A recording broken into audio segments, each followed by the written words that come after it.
We will be live in about 30 seconds. Okay, thank you. I am going to.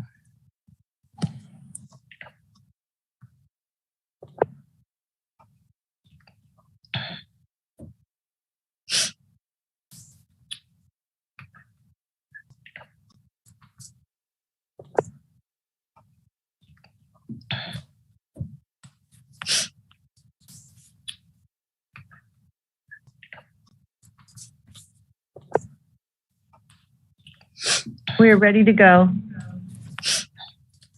Okay. 1 second here. Gmail.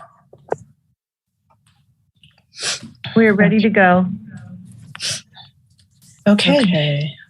Is everybody on here? 1 second. I'm here. working from my iPhone. I can't see everyone. Yes. We're ready to go. All right. So I'm going to rely on you guys for that. Okay. Okay, so we're Is ready everybody to on here? I'm working from my iPhone. I This can't is a see regular everyone. meeting for Tuesday, January the 11th, Yes. 2021. We're ready to go. Madam City All Clerk, right. will you call the So I'm roll, going to rely please? on you guys for that. Okay. Mayor Sturgill. Okay, so we're Is ready everybody on here? I'm Council working from my iPhone. I This can't is a see regular everyone. meeting Here. for Tuesday, January the Councilmember 11th, Henderson. We're ready to go. Here. Councilmember Cascanian. Present. Councilmember Francis. Here. All members of the council are present, Madam Mayor. Okay, thank you.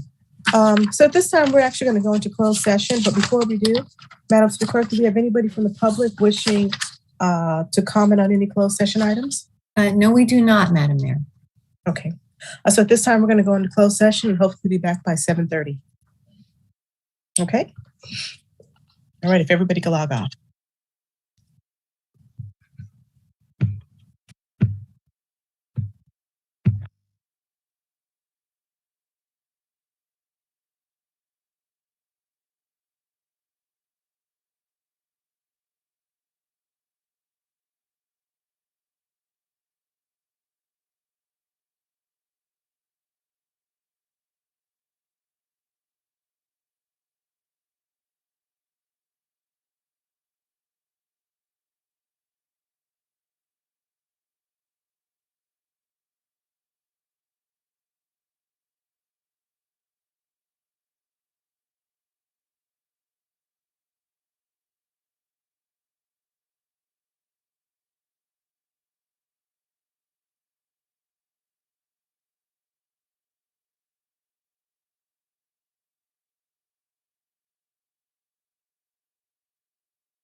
Welcome back, everyone. We're just waiting for the mayor to come on.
We're ready to start when you are, Mayor Serta.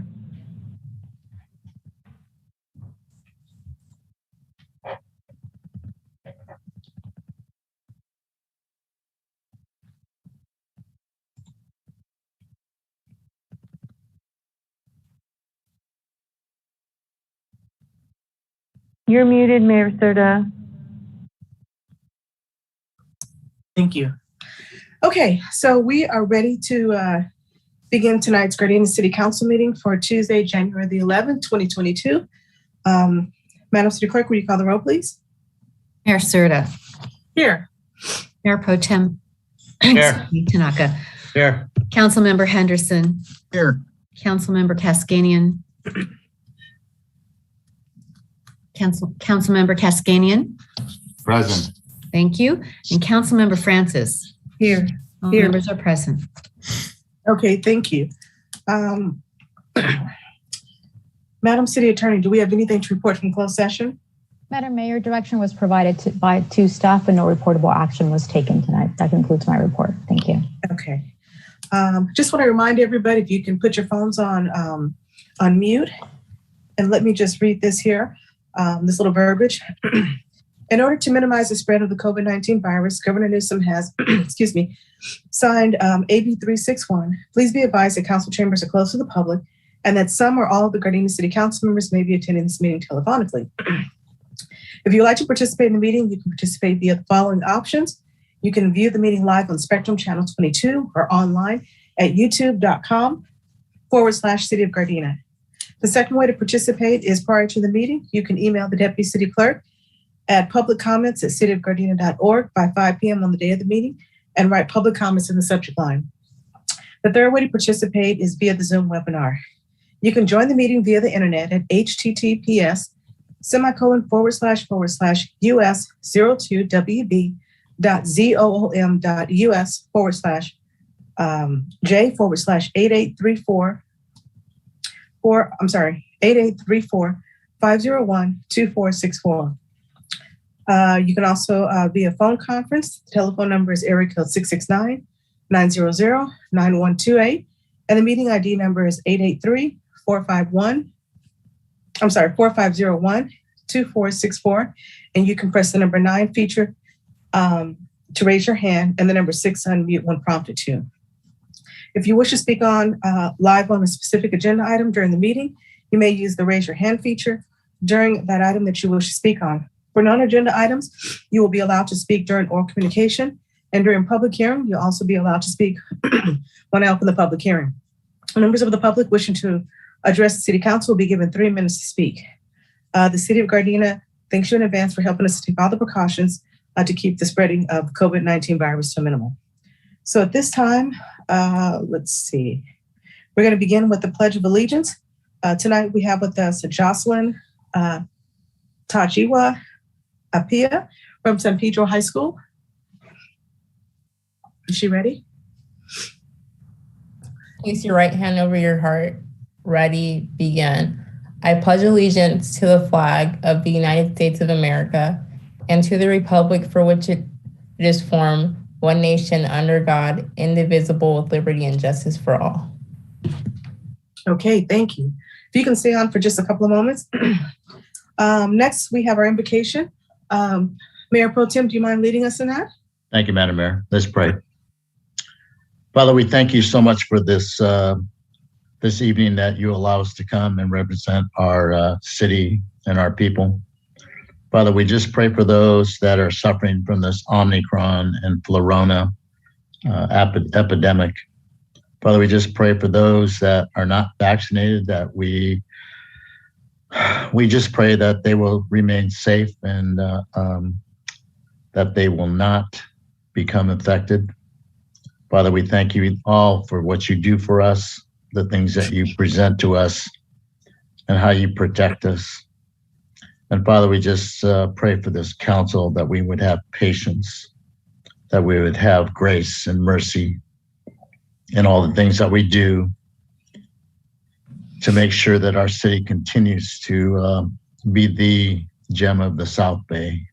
And all that we do is for what our city needs to accomplish. So, Father, with that, we thank you, and for your son we pray. Amen. Amen. Thank you.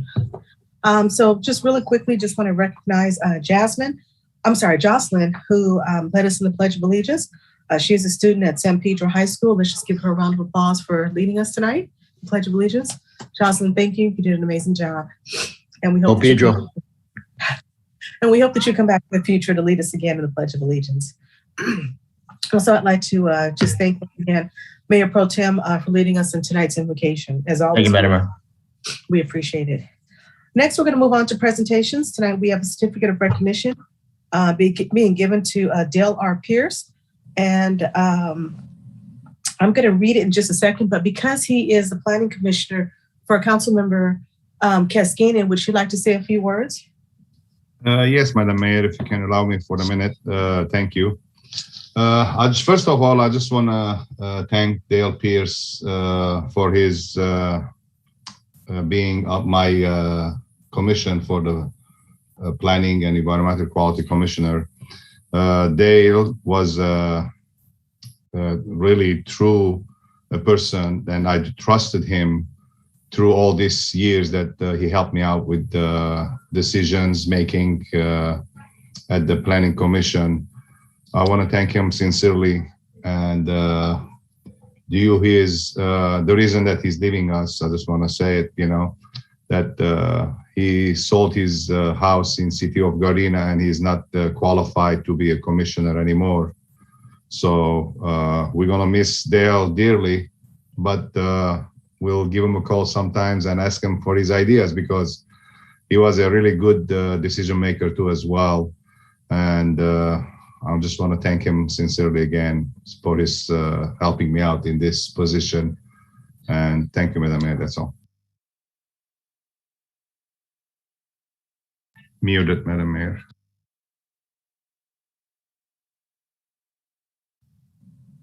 Okay, I have a certificate that I'd like to read. It says, Certificate of Recognition presented to Dale R. Pierce. This is an official acknowledgement and genuine appreciation of over 4 years of exemplary, dedicated community leadership and service as a member of the Planning and Environmental Quality Commission. So we, the mayor and the members of the City Council of the City of Gardena, California, do hereby deem it a distinct honor and pleasure to commend you for your efforts and to extend sincere best wishes for good health, happiness, and well-deserved success in all future endeavors. This is being presented today on January the 11th, 2022, and the certificate has been signed by all the council members. Is Dale present? Would he like to say anything?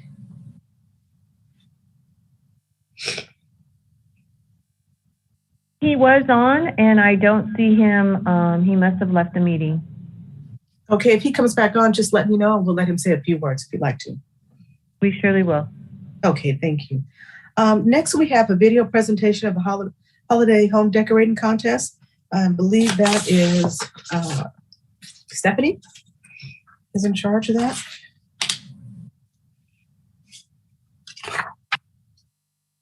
I'm sorry, Becky.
Okay, very nice.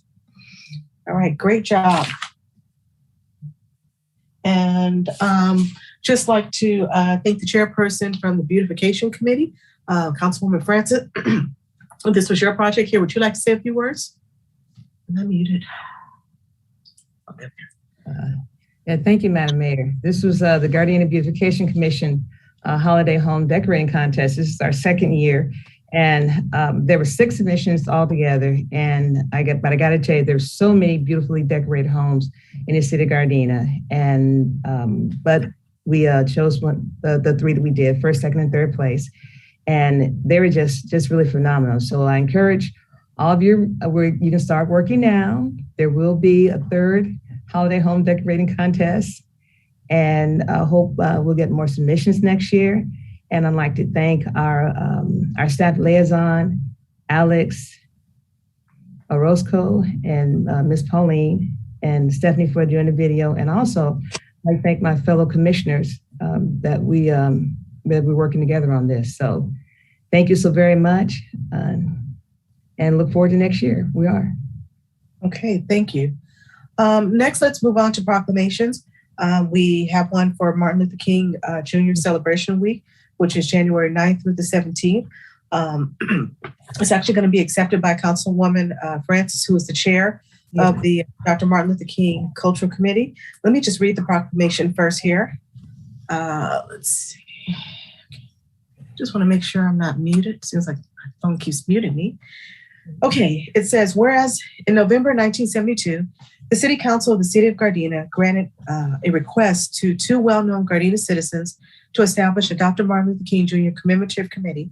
And whereas with the enthusiastic support and commitment of its numerous members, that committee, now known as the Dr. Martin Luther King Jr. Cultural Committee of Gardena, has for the past 48 years presented annual commemorative activities dedicated to the memory of Dr. King, a leader in the cause of social justice and civil rights for all who struggled for a better relationship between people and for a better understanding of all cultures. And the committee will present their 49th annual celebration commemoration events on Saturday, February 26, 2022, with the 38th annual commemorative parade, as well as the Battle of the Bands. Whereas the community of Gardena, California is known for its multi-ethnic, multi-religion population, representing a great cultural diversity, and whereas this multi-ethnic and community service awareness of Gardena citizens encourages involvement in the promotion of programs and activities to observe Dr. King's birthday. Thus pioneered such programs many years prior to Dr. King's birthday, January 15th being recognized and celebrated as a federal holiday. Whereas local community individuals, schools, and businesses are now even more involved, and their contributions help to provide for these commemorative activities, which allows Gardena citizens an opportunity to rededicate themselves to the principles that Dr. King inspired on our society in his lifetime, peace among humanity. Now, therefore, I, Tasha Serta, Mayor of the City of Gardena, California, do hereby proclaim January 9th through the 17th to be Dr. Martin Luther King Jr. Celebration Week. In the City of Gardena, urging all citizens to be aware of these annual activities and to reflect upon the over 49 years of hard work and unselfish dedication of the members of the committee, and further, to join in and support all the events planned during this special week. So, Councilwoman Francis, would you like to say anything as a chairperson? Yes, thank you, Madam Mayor. First of all, I'd like to thank the City of Gardena for their continued support of the Dr. Martin Luther King celebration. As you may have noted or heard in the reading of the proclamation, 2022 marks the 50th year that the committee has been established. And we've had 39 years of parades and 49 years of essay contests. I also want to note that we're the first city west of the Mississippi to officially honor Dr. King with the celebration. And we have the unique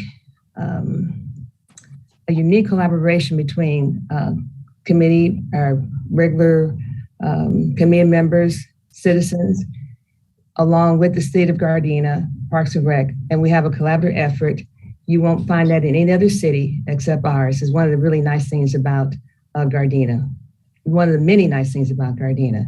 So I thank my committee members. I'm not going to call them by name because I'm going to forget somebody. And also thank Ms. Stephanie, Director Santine, and Ms. Nikki Sweeney in particular, and Jasmine, those that work with us every year on this parade. Now, also note, normally, January 15th, this Saturday, would have been our 39th annual parade. However, out of abundance of caution, we're postponing it to February 26th.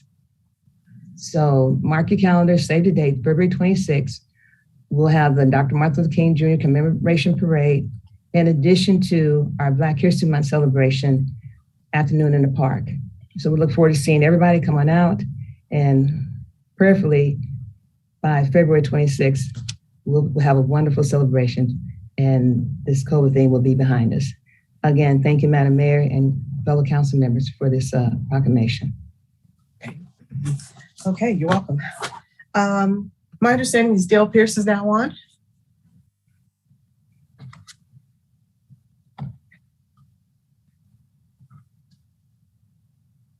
There he is.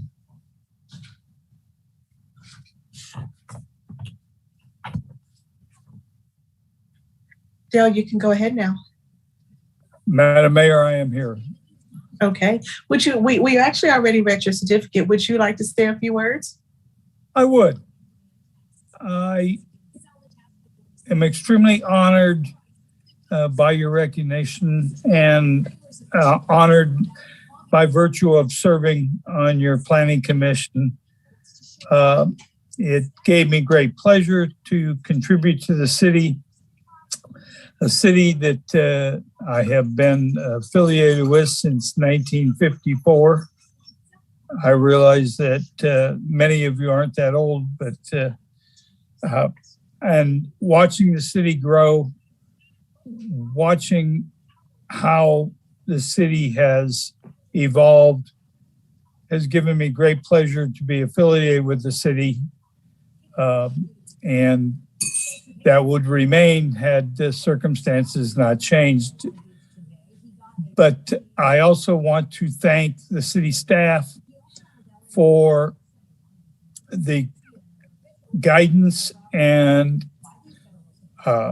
directions that they provided, especially Amanda and Lisa, in directing the Planning Commission in the proper direction and all of the changing laws that have evolved in just that short period of time.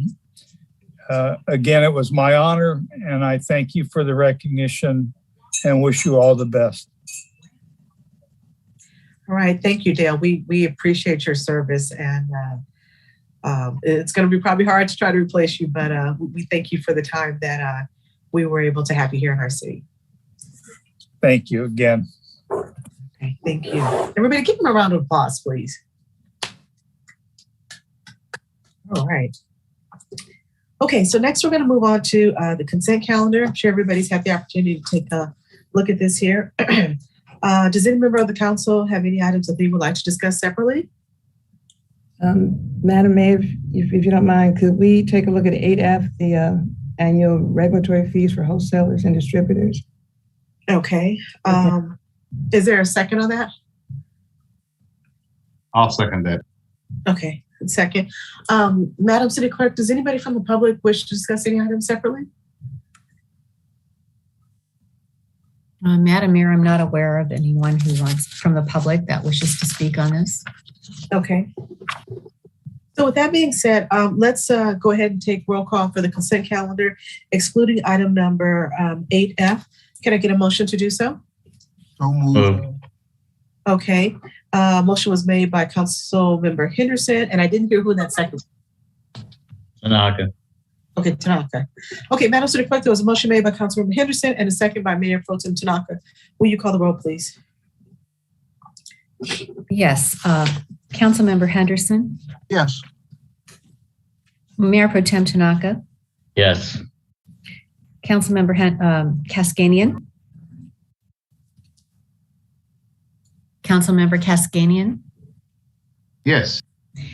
Thank you. Councilmember Francis. Yes. Mayor Serta. Yes. Okay, item number 8F, there was a question? Yes, so as I understand this is going to be, according to our municipal code, the city of Gardena can establish an annual regulatory fee for wholesalers and distributors. Now, this would include all the wholesalers and distributors of fireworks in our city. And just for the wholesale, this would not be applied to the nonprofit sector. Is that right? That's correct. Okay. Or Mr. City Manager, maybe you should answer it. Go ahead.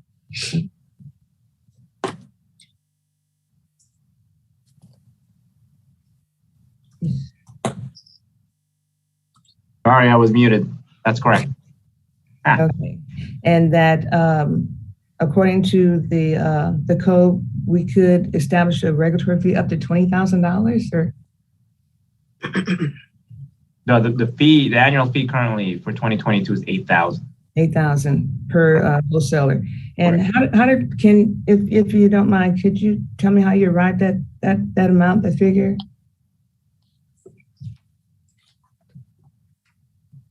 That amount has been established since, I believe, 2002. Oh, okay. I don't know the formula in arriving at that. I mean, it's been like that since 2002 for our municipal code. All right then.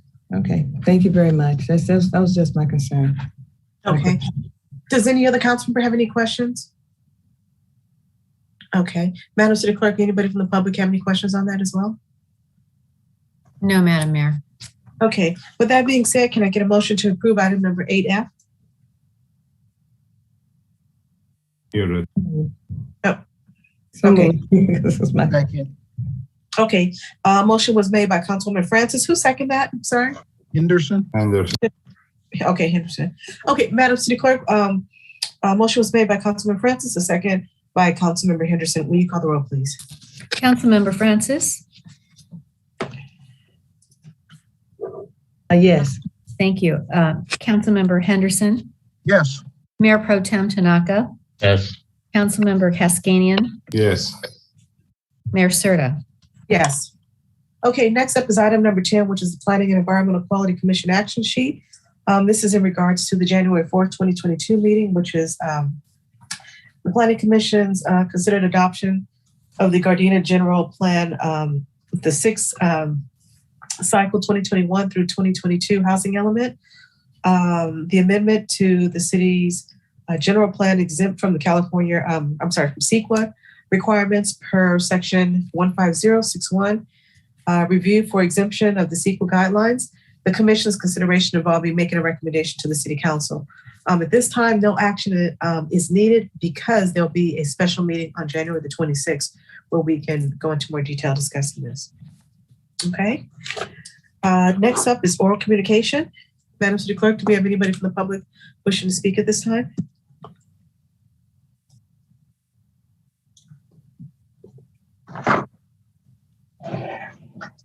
Muted. Sorry about that. We do have a hand up. Speaker from the public, Maria Fonseca. Okay, go ahead and bring her on. I just want to remind our speaker that they are limited their remarks to 3 minutes, unless it's extended by myself. Amber, well, you'll see the little clock up there that will come on that'll let you know where the timing is.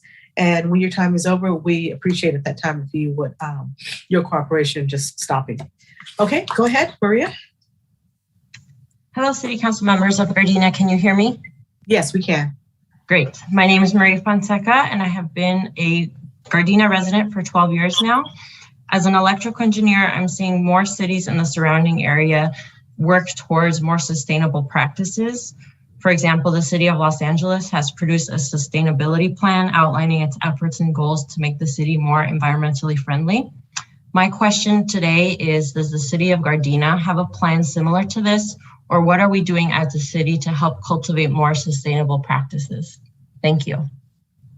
I believe there's information on the website because we do have a plan in place. And I believe there's a section on the website that talks about what we're doing as far as sustainability, and we implemented that a couple of years ago.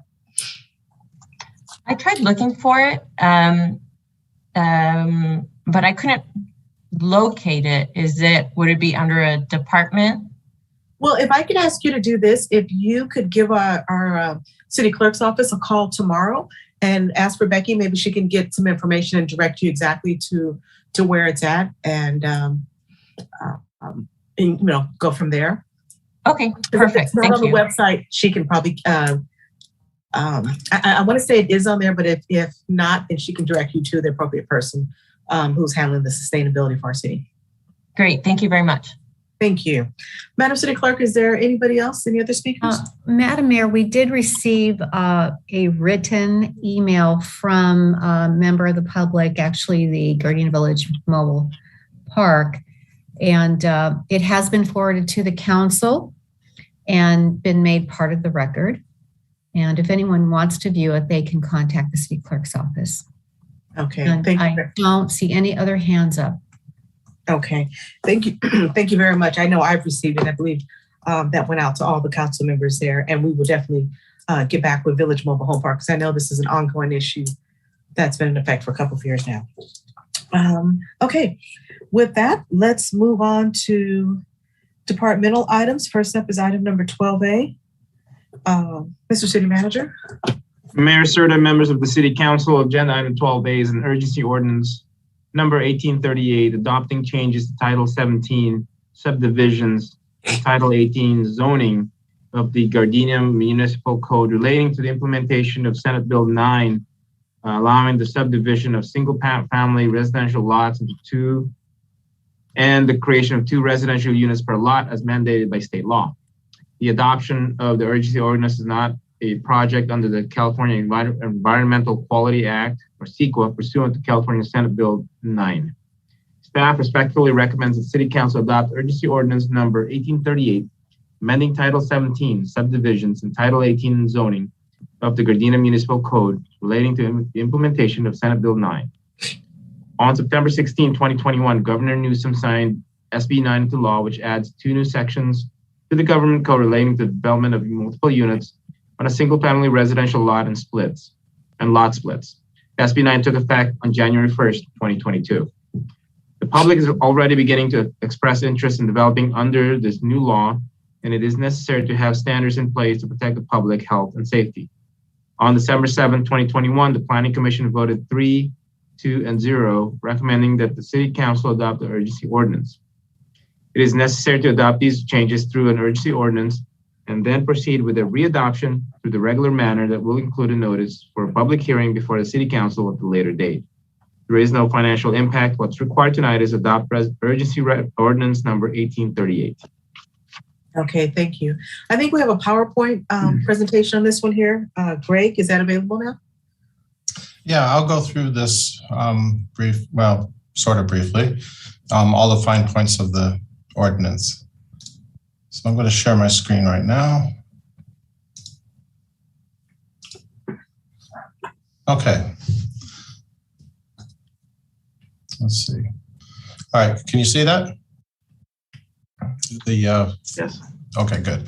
All right, so the general overview, some of this you've just heard. The law was signed on September 16th last year, and it became effective on January 1st of this year. And SB 9 adds 2 sections to the government code related to residential housing developments. The first part, basically what it does is it allows staff level approval of 2 units on single family lots. And what I mean by staff level is it's not planning commission level, it's not city council level. It has to be approved by staff. We call that ministerial approval. The other part is staff level approval of urban lot splits. And I'll get into the definition of what that is a little bit later. So this is a typical R1 residential lot. This one is not actually in Gardena, but it made a nice example. Let me show you what's going on here. So staff level approval of 2 units on a single family lot means that now on a single family residential lot, you can have 2 houses, just like that. And urban lot split is to take these old single family lots and to split them into 2. Now I've shown the example where you have a front and a back. You could also split it side by side, or generally in a whole number of other configurations, but this is what we expect to be the norm in Gardena, is a front and a back lot. The rules are that each lot must be at least 1,200 square feet, which won't be a problem because most of the lots are at least 5,000 square feet in Gardena. Both lots have to be approximately equal in size. The most offset the ratio can be as a 60-40 split. So that's a rough example of what we show up there now. The surprising part is that both of these options, 2 units on a lot and splitting your lot into 2, are available. So that means you could split and then build 2 houses on both lots. So it means where there was 1, now you can have 4 units. There are limits though. Where there's an existing residential structure, demolition you cannot demolish or alter those structures if they were used for affordable housing and if they're subject to rent control or have been occupied by a renter within the last 3 years. So any house that's been rented within the last 3 years is not going to be eligible for demolition. Some of the key provisions for having 2 houses on a lot, it does allow, includes, if there's only 1 house on the lot, you can add another one, or you can tear down in some circumstances and build 2 new ones. The city is allowed to impose objective standards, provided that we allow at least 2 800 square foot unit houses on each lot. And those are very small, of course, so that shouldn't be a problem for the lots in this city. The law establishes 4-foot maximum side and rear yard setbacks, which is just slightly smaller than the norm here.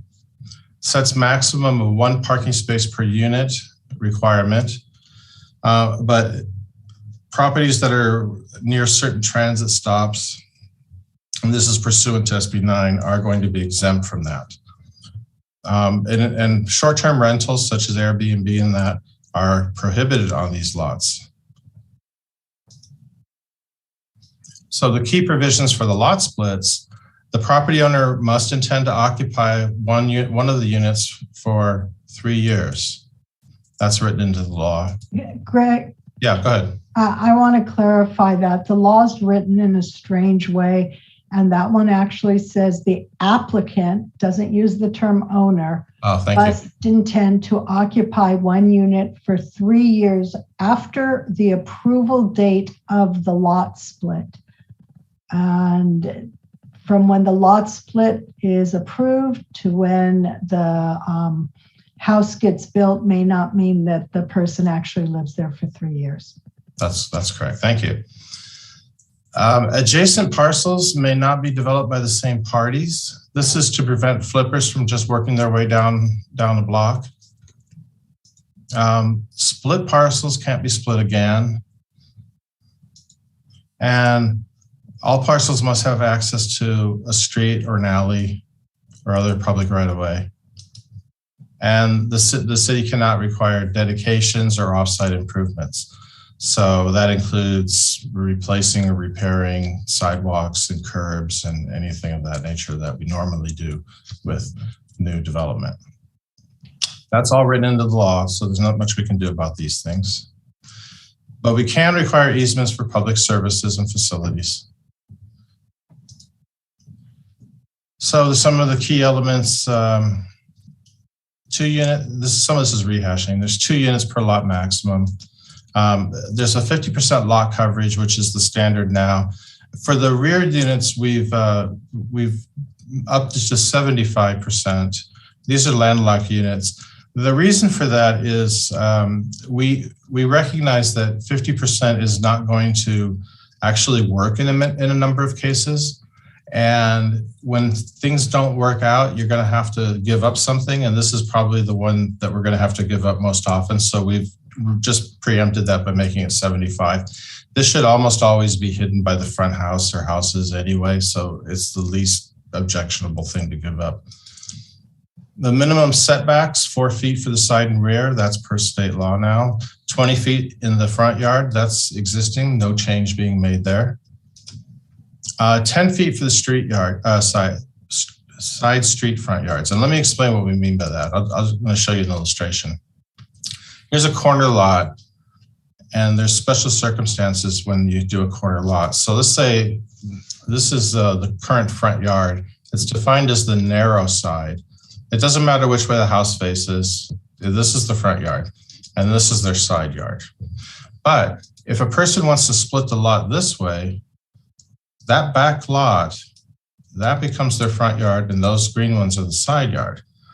It's a very narrow space to build the house now, or the duplex. It's possible, but it doesn't give them a lot of parameters, and it actually puts the house really close to the neighbors. So what we're proposing is to, in these special circumstances, to reduce that front setback to 10 feet that lines up with the front house in most cases. And it gives the developer or the homeowner the opportunity to have a little flexibility in placing the house a little further from the neighbors and closer to the street. That's our suggestion on that. So going back to this list, as I mentioned before, we have to allow at least 2 800 square foot units to be built on each lot. We're allowing the height to be set by the zone. And we're also proposing, and this is a city standard, not in the law, no flag lots. Access to the street by easement only, over the existing driveway or through the existing curb cut. So I'm going to do another illustration here to demonstrate what a flag lot is. So let's say that we have 2 houses on a lot and the owner wants to subdivide the lot and wants to make sure that the house number 2 has access to the street. So he divides the lot number 2 like this. So a rectangular lot with a long, thin segment extending from one edge so that in plan view, the lot resembles a flag on a pole. That's a flag lot. Now, why is this a problem and why do we not want these? Well, let's say that the owner decided to live in lot 2 and sell number 1. And then number 1 tore down the house and built a new one and wanted to say a garage on the front, and then came in and asked for a new driveway. Didn't want to share the driveway. We would be very hard pressed to deny that.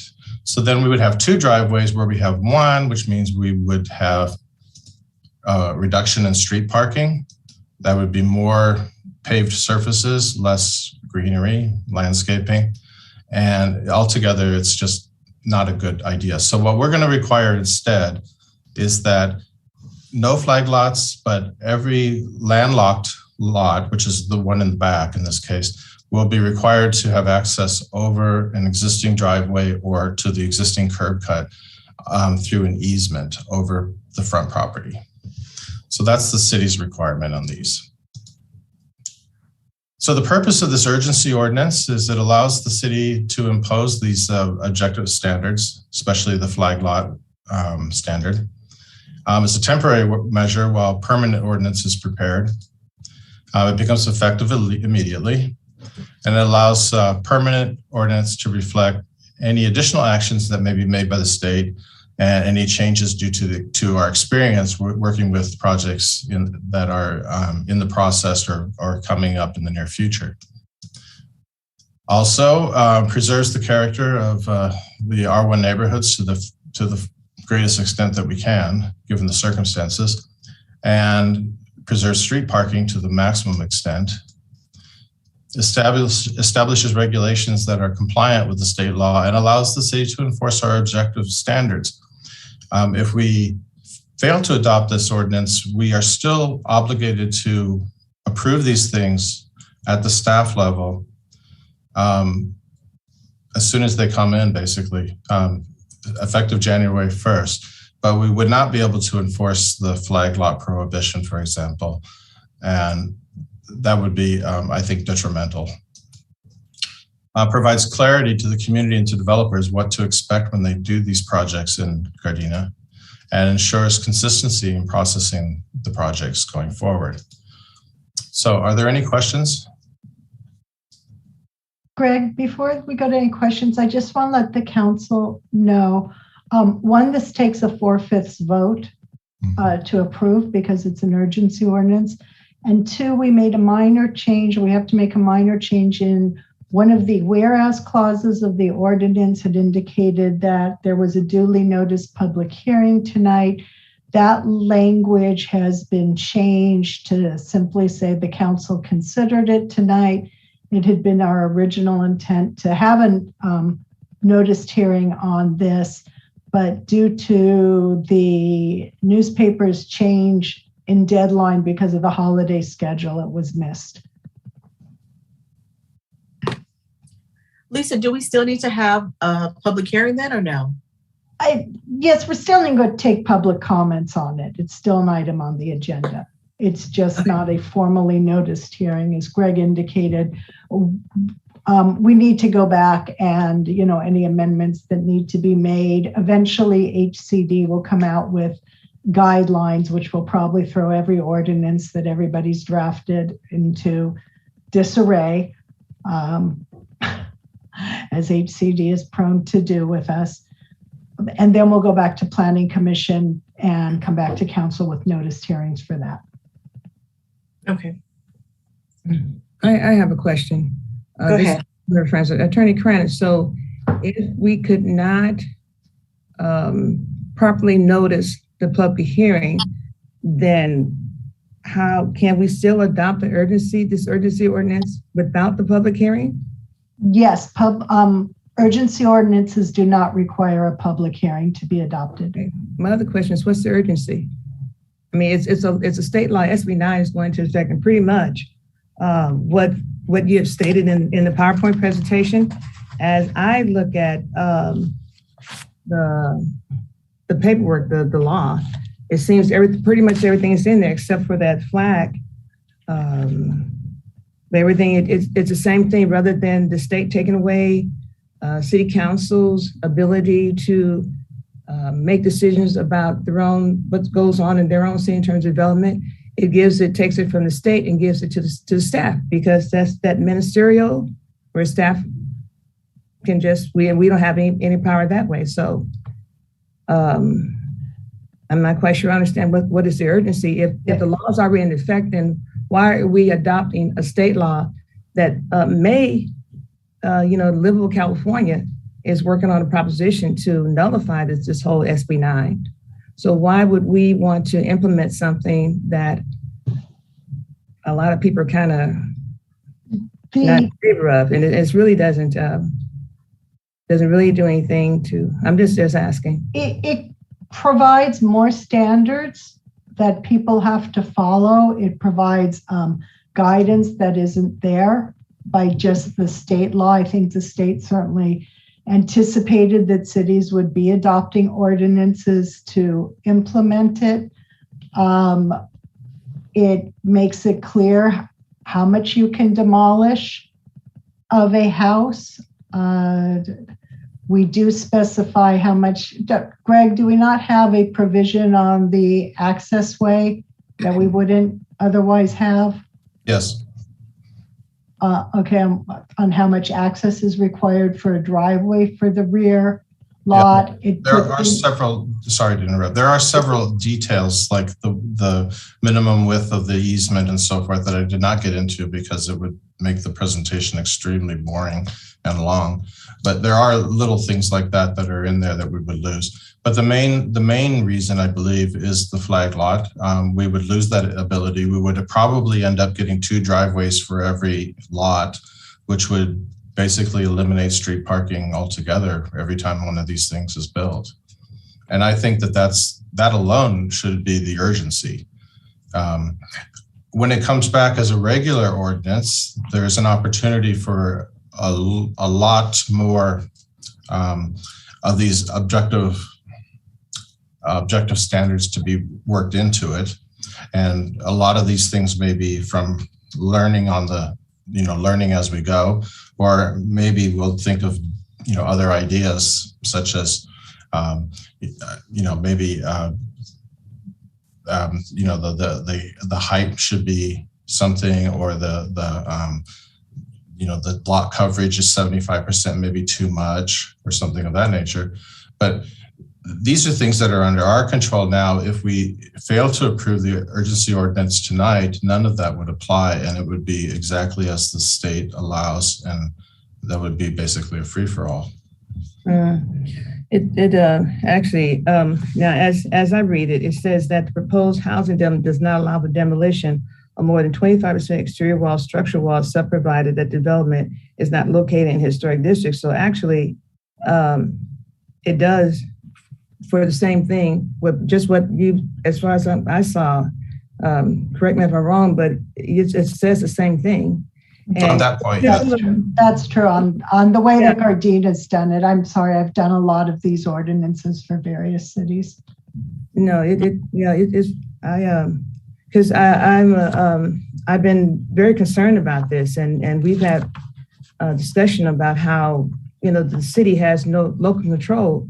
Essentially, has been taken away from the cities, all in the name of building affordable housing. You mentioned that in your presentation. Could you define affordable for me? Well, affordable housing is housing that is restricted to certain income levels. Well, what? Pardon me?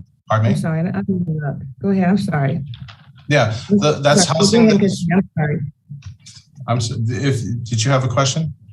No, I was waiting for you to finish. I'm sorry. I just jumped ahead of you a little bit. That's all right. But I'm sorry, and I apologize for interrupting your response. Okay, so affordable housing is housing that is set aside for a defined term, usually 35 or 40 or 50 or perpetuity, number of years, for defined income levels that are set as either moderate, low, very low, or extremely low, and the thresholds for those are set by HUD and then adjusted by the state on an annual basis.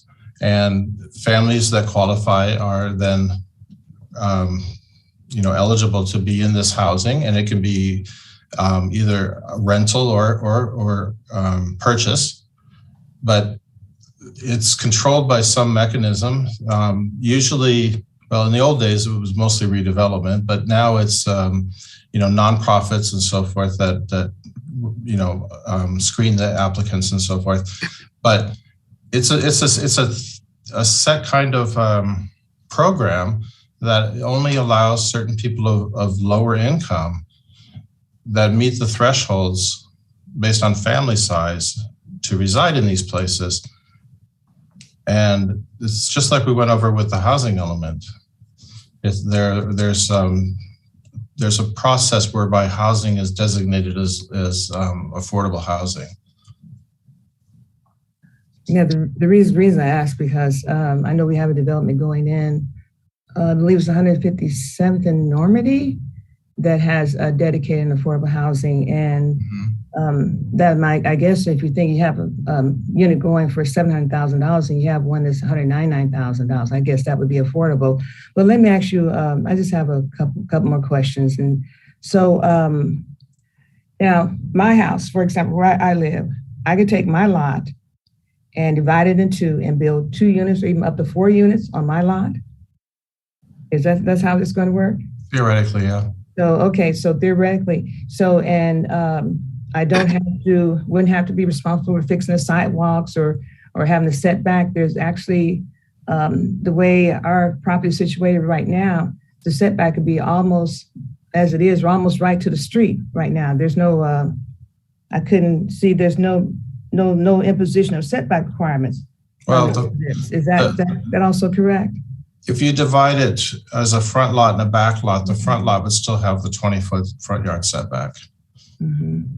Yeah. And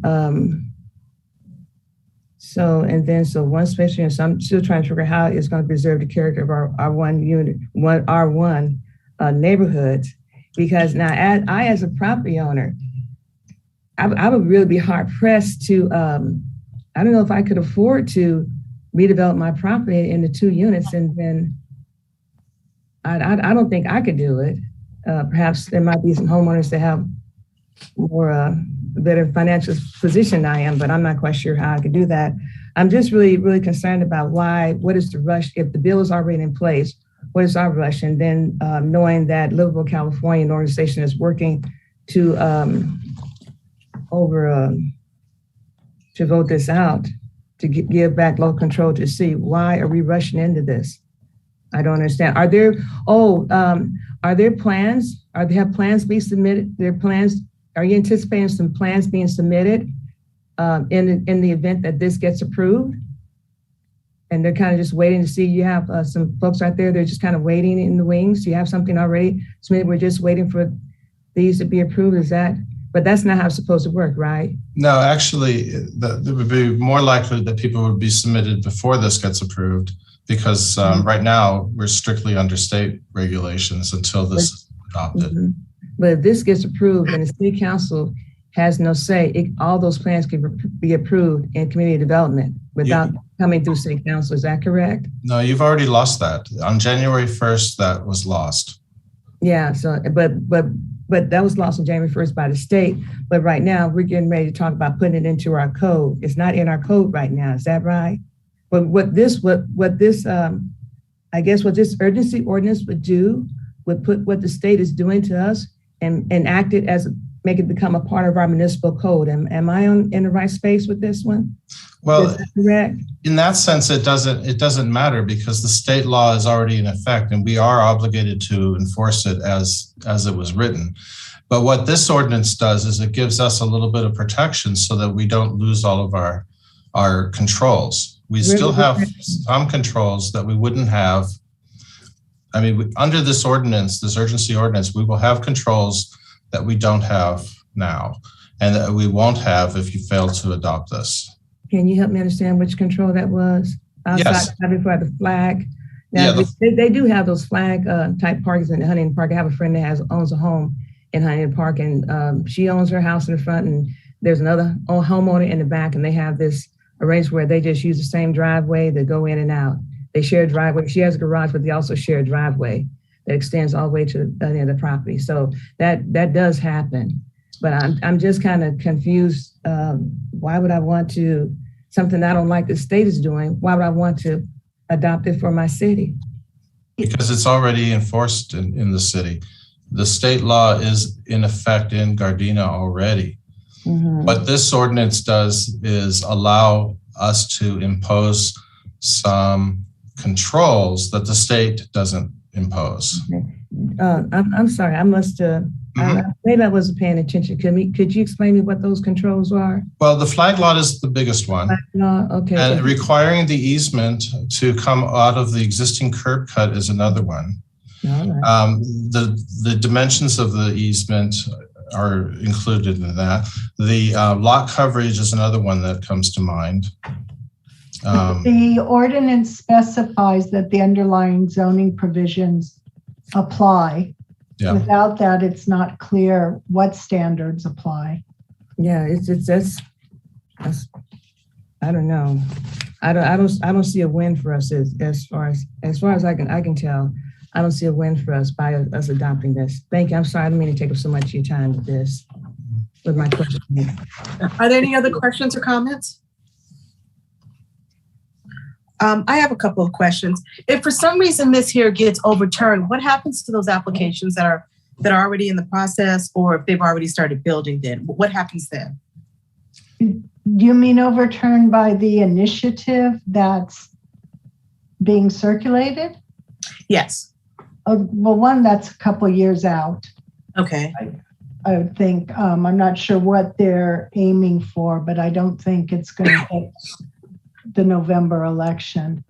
The units, I would assume the units that were built, I haven't read the initiative that carefully, but anything that's approved would probably be entitled to be built. Certainly nothing's going to get torn down if it was already built. Okay. Okay. And so I have a question when I was reading through this ordinance as well. So let's just say, for instance, a lot like I'm in the same vicinity that Paulette's in, and most of our houses are like 1,800 square feet. Something I was reading where it says that no unit should be less than 1,200 units. And then I saw, the square footage of 1,200, but then I also saw something that said it shouldn't be any less than 800. And I was a little confused which one it was. Yeah, the 1,200 applies to the lot size and the 800 applies to the unit size. Oh, I see. So the 1,200 is not really very relevant in Gardena because, as I mentioned, Gardena lots are usually 5,000 or bigger. Okay. So when they have to be roughly equal in size when you split it, we're talking about 2,500 and 2,500. And if you do 60-40, I'm not going to try to do the math right now, but they're still going to be bigger than 1,200. But that's where that minimum comes in. So it's not the units. And so when you also mentioned that the applicant doesn't necessarily have to be the homeowner, can you give me a scenario where, because a tenant is just not going to start tearing something down. Are we talking about, can you give me an example of who can come in and just tear a property down like that? Is it a nonprofit or just what? This is actually one of the problems with this law is, which is why Greg mentioned cleanup legislation and changes that may come down, but that'll be a year away. Generally, the property owner has to at least sign an application. But if a property owner gave their rights, like let's say a lot of times some of the developers, the housing developers, come in and they apply for the entitlements on properties and they haven't yet closed escrow. They're not actually the property owner, but they are the applicant for the project. Okay, understood. Another situation would be that a property owner splits a lot in two and then builds a house on the back lot, but obviously can't live in both houses, but sells the back lot. The buyer of that lot would have no obligation to stay there for 3 years, right? Even though they would be the person residing in that lot. So there's a lot of different people involved in these things that they hadn't considered. So that's kind of the loophole to that. There's a lot of loopholes. Actually, the law states that the affidavit says it is your intent to live in the house. So you may have an intent on the day you sign the application, and 2 weeks later, your intent may change. No, HCD has not yet said how they are going to make that enforceable, how cities are supposed to deal with it. So if we start seeing a trend of, let's just say, a developer that's buying up houses, because they can easily just pick up, buy a house for 600,000. And this is, they're buying 4 or 5, and they can say, my intent is to, move in there. But now that I've bought this and I've subdivided, and then don't. Do we have any recourse as far as, because you have some huge developer who's got millions to do this. I was doing that. Do we have any recourse as far as what we can do to stop that? Well, that's one of the things where the law does say that the developer can't buy house A, divide it, then turn around and buy house B next door and do the same thing there. You can't be a property owner who goes down the line doing this. So even if it's not on the same street, but we're seeing a trend where throughout the entire city, maybe they purchased, let's just say 4 of these properties. We would be kind of tracking that. Is that correct? That was where we would certainly start pushing for changes in legislation. If, we would try to draft maybe a local ordinance saying that the property owner has to be the applicant. Okay. And push that. And then if there was pushback, push for legislation. As you know, the ADU ordinance was revised year after year after year. They'd come up with something, a lot of cities pushed back and thought they found loopholes. So the state would push back even harder. The cities thought they found more loopholes. The state would come back even harder to close those loopholes. All the webinars I've attended, that's been everybody's concern, is that if cities start pushing too hard in trying to find loopholes in this, the state will keep coming back harder and harder to close the loopholes. Okay. And so you'd also mention about, let's just say I'm a property owner, I split my property, and and we mentioned this is for low-income housing. Are we now checking to make sure that a person is No. I'm sorry, Mayor. It's not for low-income housing.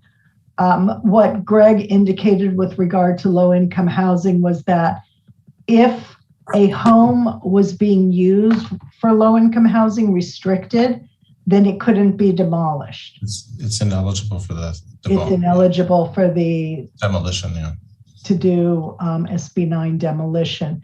But that's another open question right now in the law. Can the city require that any additional housing be affordable? Okay.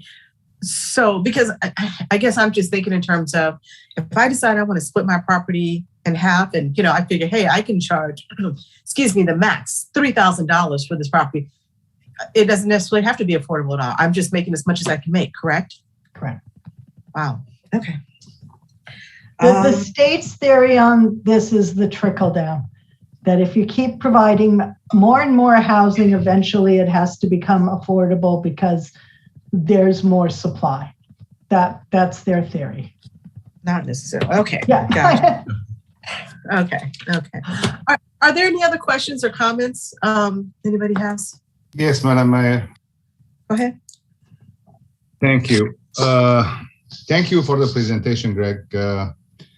It was good that we understood how it works, everything. But my question is, maybe Lisa can answer this question too. When you split a lot, the assessor has to issue a number, right? Parcel number? Generally, yes. So how is the bank is going to allow me, since I have mortgage, for me to split that lot and get another assessor number on different lot that I own it free and clear? That's a very good question. I don't think anybody really knows yet because this wasn't a very well thought out aspect of the law. But somebody's going to try it, and then we'll find out how it's going to work. The urban lot split was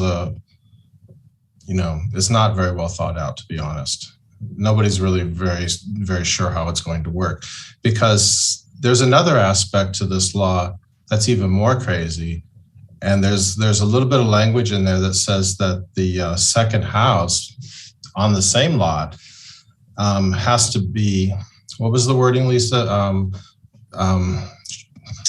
The wording was something about.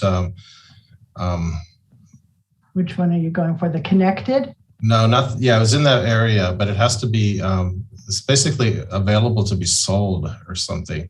It has to be built to standards that you can't deny a house that is connected. So essentially somebody could build attached duplex. I think they could even do attached building across 4 units across the lots, as long as it meets building code standards and it's built to the standards that would allow the house to be separately sold. There's a word they use that is just conveyed. It's not transferable, but it's something starts with a T maybe. But anyway, there's a hint that even the house on the same property could be sold separately, which then you're getting into what's like condominiums almost, and nobody knows how it's going to work. Well, I don't know.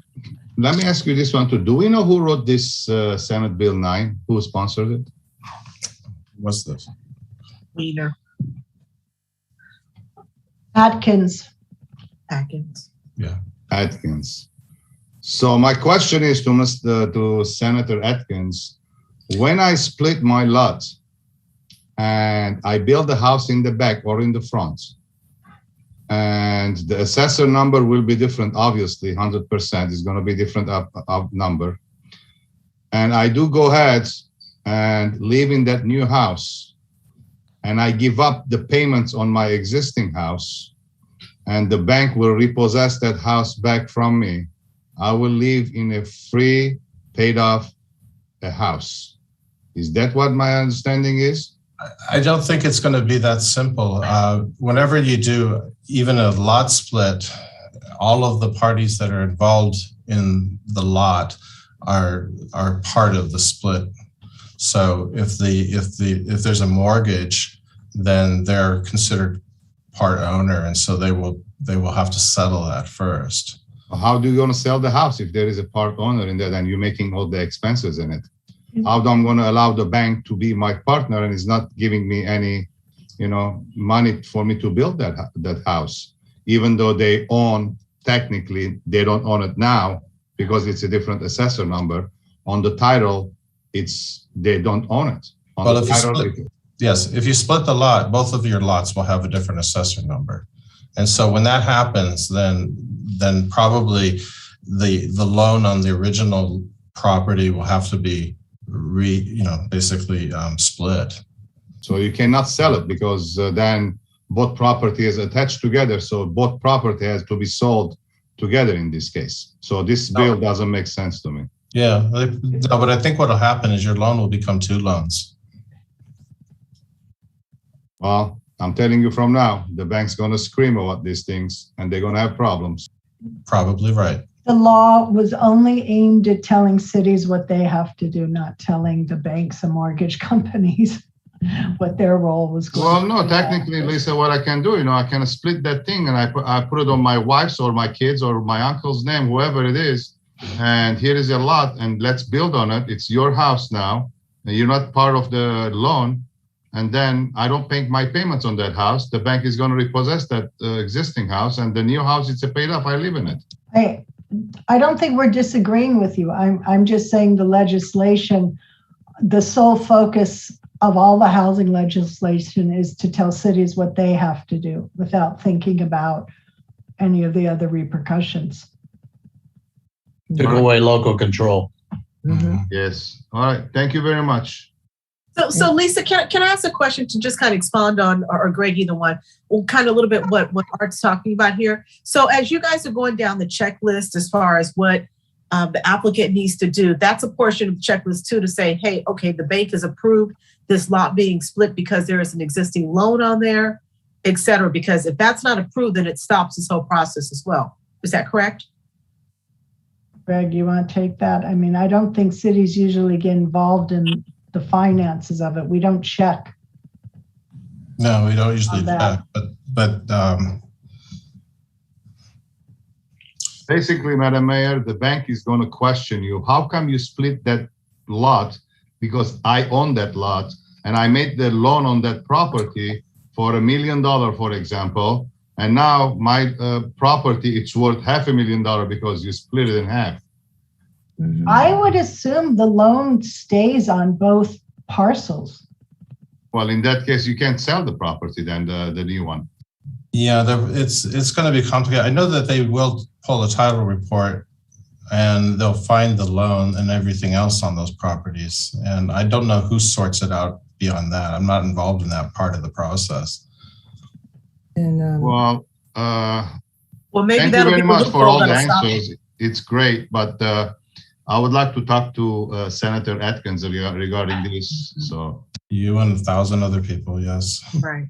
Well, and maybe that could be the loophole that actually stop that from being separated if there's an existing loan on there. So maybe, I don't know. I just wanted go ahead, Councilman Francis. Just wanted to mention, thank you, Madam Mayor. I just want to mention that there is a requirement that parcels have access to adjoin a public right-of-way. So in order to get down to the street, we can't, because the way SB9, you really can't say that you can't do it. You have to provide access to the public right-of-way. And also,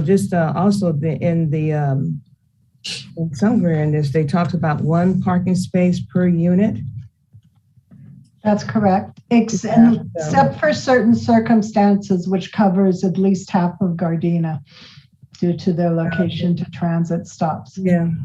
So that's, so I don't, again, I just have some concern without a public hearing being properly noticed, even though we can do it anyway. Some things are allowable, but, may be most expedient, but may not be the best way to go. And also because I have a problem with urgency. I don't understand the urgency of adopting something that's already in place, and maybe we can give us some more time to take a better look at it. Maybe we can come with something better than, since we're going to adopt the urgency ordinance, perhaps we can come up with something that really is going to help us rather than just putting our municipal code, what the state's already telling us to do. Okay. I don't know if that makes sense. So Lisa or Greg, can we also include a fee for infrastructure as well? Or no? I didn't see that. What do you mean a fee? Like an additional fee, because adding a second house to a property, now you're pulling on the infrastructure because now you're figuring there's more people showering, more people flushing toilets and things like that. So that's pulling on that. They pay connection fees, but we don't have development impact fees in Gardena. Is that something we can do this if this, We can certainly look at imposing development impact fees in the city. It will bring in some money, not a lot because the city is so substantially built out. But yes, there are companies that specialize in doing fee studies to assess that. Starting, fees will have to be based on the square footage, based on the law that became effective this year. Right. Not per unit. Because if you think about it, I mean, a street like mine that I think has 13 houses on it, and let's just say if half of those people decide to build a second house there, that's pulling on the infrastructure. And I mean, that's just a lot going on there, whether it's repaving the streets because you have more cars parking here, et cetera. Like I said, showers, flushing of toilets and things like that, how it's going to pull on the sewage there. So I would think that if this is going to move forward, we can add something like that in. If we had development impact fees in the city, they could be applied if they're just standard fees, that whether you're doing a single family house, or whether you're doing multifamily, or whether you're even, when you're talking about sewers, doing commercial, when you add, you pay X amount per plumbing unit or whatever. And I thought we had that already for commercial. I thought we, in like, for instance, in like hotels and things like that. I mean, Nope. Okay. Okay. I was for sure we did. They pay a connection charge. Do we have? It's Is Alan on? No, I don't see Alan on tonight. You may be referring to the park fees that we gained. No. No. For instance, I remember a scenario at one of the hotels because they were looking to add X amount of rooms or increase the number of rooms, and as far as like the infrastructure, you know. Making sure it was sustainable for if everybody was showering at the same time or flushing toilet set. I mean, it could handle that. Mayor, sir, they may, if we're talking about the one that was next to the Lucky Lady, I think, Public Works required them to do a sewer study to make sure that that the sewer system could withstand that development.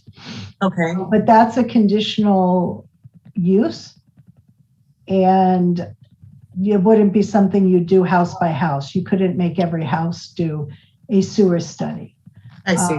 And so in that case, and in some of the larger developments we've had, sewer studies are done, and we've seen the sewers have been at capacity and they've had to upsize the infrastructure.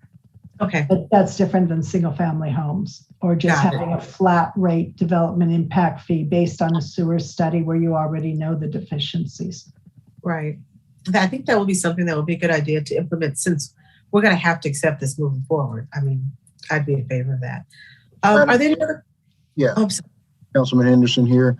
Attorney Kranz, in regards to that fee we're talking about, would that be, do we think that would be viewed by the state as us now being punitive, or what are we trying to do to slow down future developments? I realize the law is in effect now, so I understand the need for the emergency or urgency ordinance to allow us at least to have one hand on the wheel, although the state's kind of got control of it. It's now bypassed us and gone to staff to make a decision. So at least we would semi have some control, but now, is this now us being punitive, and does it have impact on our future development projects, commercial, you think? To adopt a fee? Yeah. You don't have to adopt the fee on the commercial projects. What you do have to do is look at how much each type of development places an impact. So let's say you determine residential places a 30% impact and commercial places a 30% impact and industrial places 40% impact. And you say, we don't want to impose a fee on commercial. You could not take that 30% that the commercial was responsible for and split it up among the industrial and residential. Each type of development can only be charged what their impact is on the system. So the city could continue to subsidize certain other developments or determine, hey, it's way too much to put X amount on per unit. You know, we're just going to, we've justified 5,000, but we're only going to charge 2,000. Okay. Can I add to that? Please. Go ahead. Yeah, I think that if we are going to impose an impact fee on residential, it won't be seen as punitive. If we are thinking of imposing an impact fee on SB 9 units, that would be seen as punitive. Yeah, you couldn't do it just on the SB. Yeah, so as long as we're not targeting very surgically and doing something more widespread or broadly, we'll be okay. Again, I'm trying to reduce my commentary on the SB 9 because I think they were thinking the simple math was more inventory creates lower pricing, but actually what it's going to do is going to create more market rate housing and different issues that communities aren't prepared for.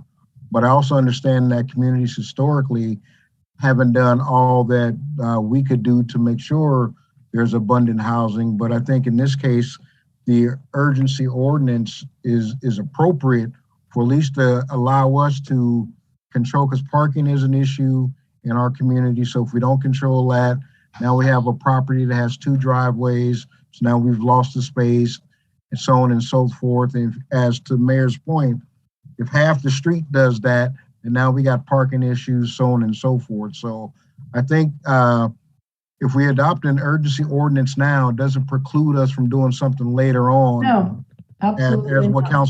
Councilwoman Francis says, that instead of waiting, I'm in favor of adopting the ordinance. And then as we kind of learn a little more through this process, come back and then change it as need be. It wouldn't be so much of a problem if it just didn't pull out kind of cherry pick parts of the ordinance that the parts of SB 9 they like. I don't see any difference. It's still 1 parking space per unit. The only thing with the flag, but the SB 9 says you have to provide access to the street anyway. So I don't, beyond that, it looks like we're just putting our municipal code what the state's already done to us.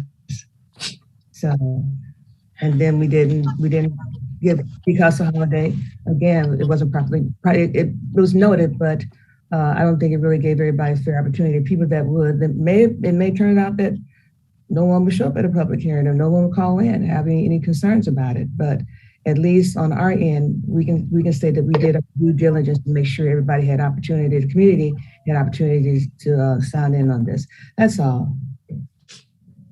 So thank you, Councilmember Henderson, for your comment.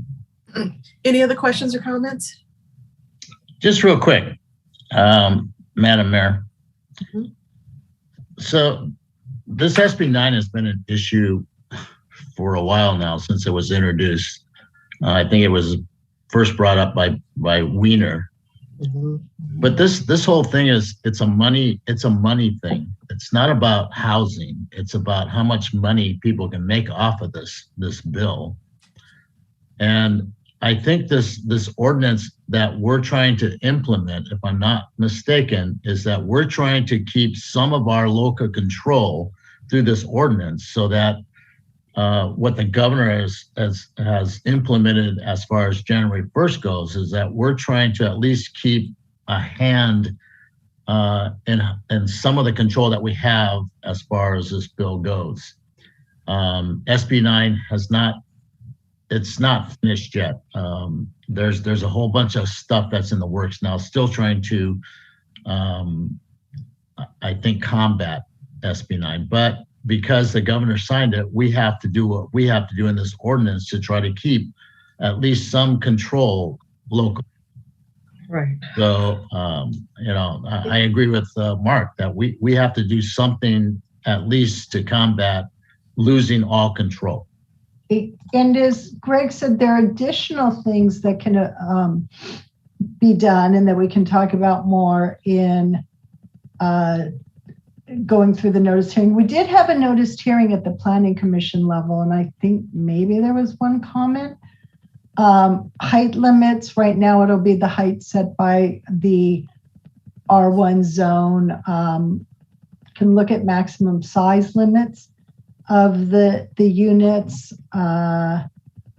We've put in some setbacks already for front yards. I think we have a distance between detached structures in our ordinance. We've put in a lot coverage requirement, other objective design standards, if you want to consider open space type requirements, and at least one city that's going to hearing tomorrow night is prioritizing which standards would get waived to allow the 800 square foot units. I think Greg indicated, the setback was the first one that would go, and that's why we're reducing the setback to 10 feet on the side when you have a corner lot. Okay. Any other questions or comments? Madam City Clerk, do we have anybody from the public wishing to speak on this item? No, Madam Mayor, we do not. Okay. That being said, if there are no more questions or comments at this time, can I get a motion? Give me 1 second. Can I get a motion to approve urgency ordinance number 1838? I'll move it, Madam Mayor, or I'll second then. I'm sorry, who was the first person? So moved. Mayor Pro Tem, and I'll second Henderson. Okay, thank you. Thanks, Mark. Okay, Madam City Clerk, this motion made by Mayor Pro Tem and a second by Councilmember Henderson. Will you call the roll, please? Mayor Pro Tem Tanaka, Yes. Councilmember Henderson, Yes. Councilmember Cascanian, Yes. Councilmember Francis, No. Mayor Serta. Reluctantly, no. Okay, so that being said, let's. I just want to make sure that we're clear. The motion does not pass then with a 3-2 vote. Oh, I'm sorry. I thought it was a 4-1 vote. Who else voted no? I'm sorry. Councilwoman Francis. I said that wrong. I meant to say reluctantly, yes. Okay, so we That's have. what I heard. I'll repeat that.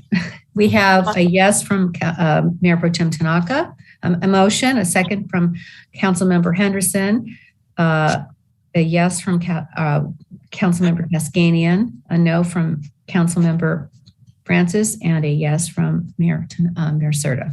Yes, I'm sorry. My head was somewhere else. Sorry. Motion passes then. Okay. Okay, next up is item number 13A, the COVID-19 update. Mayor Serta, members of the City Council, for tonight's COVID-19 update, I'd like to share my screen. Can everybody see this? Yes. Okay, so as of today, January 11th, 2022, total number of cases in the city of Gardena is 11,513 cases. That is up 3,254 from our last report on December 14th, 2021. Our total death count is at 229. That's up 8 cases from the last time we reported, bringing our fatality rate at 0.245%. This is a change between the last report and this report, as far as the number of cases versus the number of deaths. As far as vaccination is concerned, children 5 to 11 are at 21.9%. Ages 12 and up is 85.5%. For a youth category, which is 12 to 17-year-olds, we're at 77.6%. And our seniors, 65 and over, is at 94%. Testing numbers from the COVID clinic at Raleigh Park since August 23rd, 2021. We have a total number of residents tested at 3,640. That's up 2,044 since the last meeting that we reported this. We are averaging 33 residents per day. As far as our capacities are concerned in our local hospitals, most hospitals in the vicinity of Gardena, including Torrance Memorial, Providence, and GMH, are at 90% or above. Gardena Memorial itself is at full capacity, and they were taking an approximate number of patients of 6 to 8 patients admitted each day. As the levels continue to rise, GMH is continually communicating with the county and the state. If needed, they will be communicating that with either the county or the state, and we'll be asking for additional help. Are there any questions as far as COVID-19 as we reported as of today? Anybody? No? Okay, thank you, Mr. City Manager.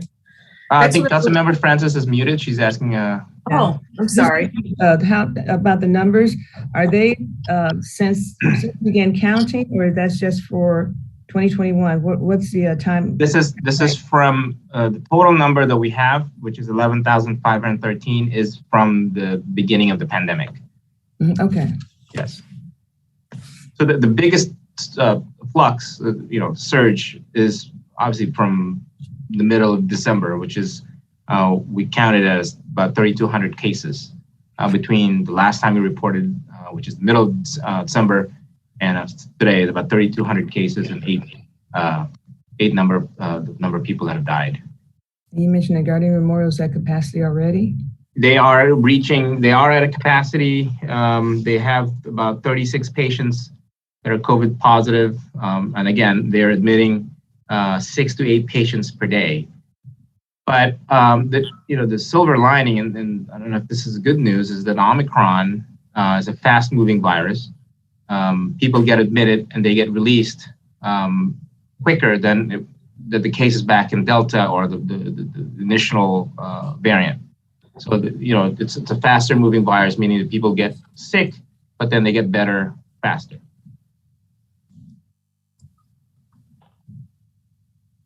Okay. Any other questions or comments? No? Okay. All right, thank you. Next, let's move on to item number 16A, Mr. City Manager. Mayor Serta, members of the City Council, agenda item 16A is the authorization to purchase 2 new vehicles for the Recreation and Human Services Department, not to exceed $100,000. Staff respectfully recommends the City Council approve the purchase of 2 new vehicles for the Recreation and Human Services Department. At the direction of the City Manager, a review of the department's current fleet was done to assess the condition of the fleet and identify opportunities to introduce low-emission vehicles. The fleet is currently comprised of 14 vehicles, of which 3 are 12 to 26 years old. All vehicles are used extensively in daily operations, and the older models are experiencing increased maintenance issues and do not provide the reliability and capability to meet the current obligations of the department. The need for additional vehicles has increased with the expansion of senior meals program and capacity limitations per vehicle due to COVID-19. Basically, with the new surge, we're having to have not partnering 2 employees per vehicle. We're having to do 1 employee per vehicle now. These vehicles will continue the replacement process of the department's aging vehicles and help provide additional services to the community. Staff is seeking to purchase hybrid or all-electric models which qualify for funding through the Air Quality Management District or AQMD fund. These models will meet our present needs while also helping the city meet its goals to increase sustainability by reducing the amount of pollution released into the environment. The department's goal is to continue adding new hybrid and all-electric models to the fleet as feasible. The request for pre-approval of the vehicle purchase stems from the limited supply of new vehicles available at dealerships. COVID-19 has created supply chain issues and chip shortages, which make it difficult to have a dealership hold a vehicle for more than a couple of days. Staff will obtain quotes from the National Auto Fleet Group, a member of the National Joint Powers Alliance, or NJPA, and local dealerships including Gardena Honda and Nissan prior to purchasing any vehicles. The funding source is going to be from AQMD funds and vehicle replacement funds. What's required tonight is to authorize the purchase of 2 vehicles for the Recreation and Human Services Department. Okay, are there any questions or comments? City Manager, were a lot of these 12 to 20-year-old vehicles hand-me-downs from other departments? Yes, some of them have been handed down. I believe one from PD. I believe one of them is from the city manager's office. I mean, they are pretty old. Thank you. Very, very old. Okay. Any more questions or comments?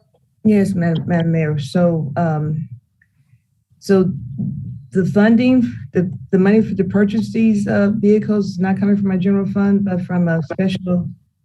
Is that correct? For the most part, it's coming from the AQMD fund, which comes directly from the state.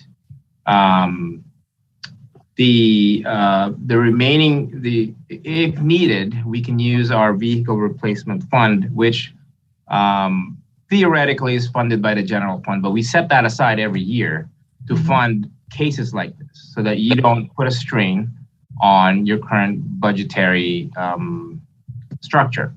Because vehicle replacement funds are standalone funds. They're not, you don't budget for that. It's just something that you set aside from prior years and you accumulate that in order for you to fund replacement cars. So the most part is what we want to do because we have a steady stream of revenue from the AQMD is to purchase all electric or hybrid vehicles that are qualified under AQMD so they can fund that directly.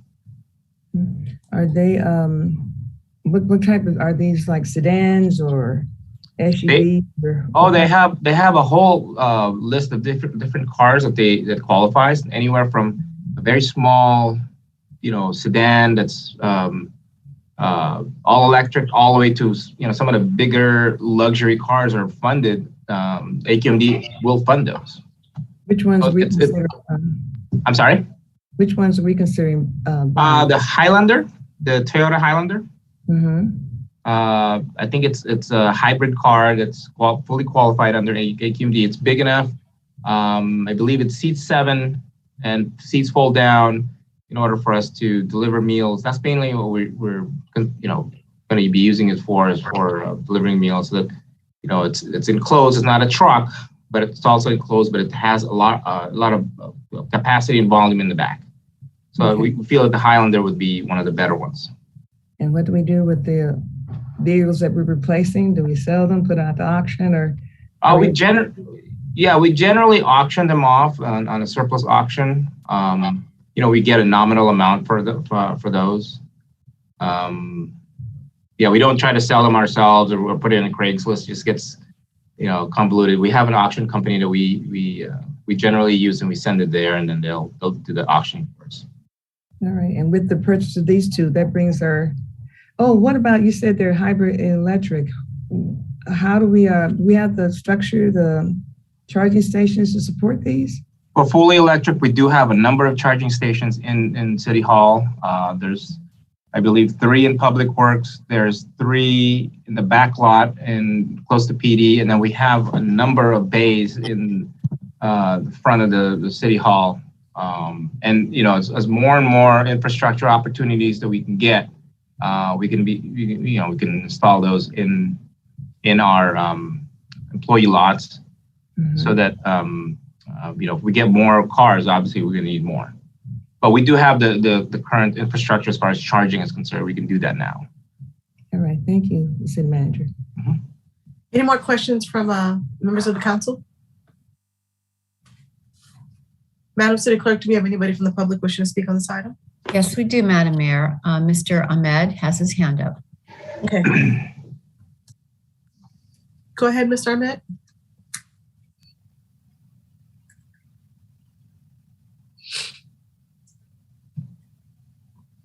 Oh, yes. Hi, City Council and City Mayor. Are you able to hear me? Yes. Oh, good. Yes. So, thank you so much. So I was listening to a conversation. I've been, I would not recommend the Toyota Highlander hybrid. Instead, there is a vehicle that Volkswagen has made. It's going to be the same electric chargers that the Volkswagen has funded at City Hall. It's called this Volkswagen ID4. It's a SUV. It's the same size as a Ford Explorer or a Dodge Durango. So it's a huge SUV. It's probably the same size, or maybe even a little bigger than the Toyota Highlander hybrid. The benefit of the Volkswagen ID4 is it's only $39,995, so $39,000. Volkswagen has these available at many of their dealerships. Essentially, called a local dealership. They have it. There's multiple of these Volkswagen dealerships throughout Orange County, Los Angeles County, Riverside County. You could even, you could actually buy it from their website. So that's what I suggest. And then just picking it up at the dealership, or they'll deliver it to the city at Volkswagen website, $39,000. The battery has a 150,000 mile warranty. And then the range is really good also. So it's not going to be limited. And it charges really fast. So the Volkswagen has funded those chargers. They plug right in, and you can actually charge up the Volkswagen ID4 most likely in 45 minutes. And this is approximately 300 miles that you're putting in at that time, in 40 minutes. So I would recommend the city council to ask city manager to, look into the Volkswagen ID4 SUV starting at $39,000, all electric. So we're going away from petroleum, and the benefit is there's no there's not idling. Like for example, the Highlander, if you accelerate too fast, the engine turns on, the gas engine turns on. On the Volkswagen, it's 100% electric. And then even if you're parked at a red light or even parked anywhere, you're just running on the battery, and the battery has it's warranted. So I would strongly recommend City Council to look into the Volkswagen ID4 SUV. Thank you so much. Okay. So if there are no more questions or comments, can I get a motion to authorize the purchase of 2 vehicles for the Recreation and Human Services Department, not to exceed $100,000? So moved. Is there a second? I'll second. Okay. Madam City Clerk, there was a motion made by Mayor Pro Tem Tanaka and a second by Councilwoman Francis. Will you call the roll, please? Mayor Pro Tem Tanaka, Yes. Councilmember Francis, Yes. Councilmember Henderson, Yes. Councilmember Kaskanian, Yes. Mayor Serta. Yes. Okay, next we have council directors. Does any council have any directives at this time? Just one. Given our situation with the virus and continuing pandemic, I was wondering if we could do something maybe to help our home-based businesses or ones that are being established, that maybe we could waive their business license fees for at least the first year for people trying to put together home-based business, help support their families. Or is there a second on that? Oh, go ahead. Sorry. Is there a second on that? Oh, yeah, I'll second that. We can look into that. Okay. It was seconded by Councilmember Henderson. Madam Mayor, I have one directive I'd like to get a second for in regards to setting up a demonstration and discussion for council in regards to interactive mapping tools and budgeting tools for our website, it would support our transparency initiatives as well as us being a smarter city. But I need to kind of sit with the city manager and IT staff for about 20 hours to kind of set it up for us to present to the council. So I was wondering if I can get a second on that so I can kind of work a little bit more hand in hand with city manager on this. I thought you implemented something before with that.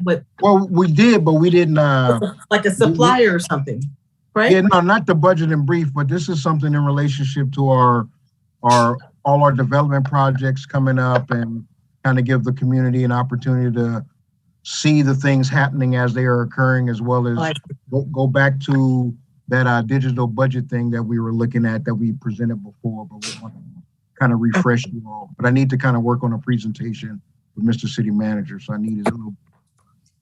Okay. Was there a second to that? Well, I'll second that, but Mark, can you check with the COG, because I think they're doing something with mapping. Yeah, that's what they're doing a GIS thing, so that's part of it too. But yeah, I'll do it. We'll check on that. Okay. All right. Thank you. And then we'll bring it back February, March when it's all nice and good for us to consume. Yeah. Okay. Thank you. Are there any other directives?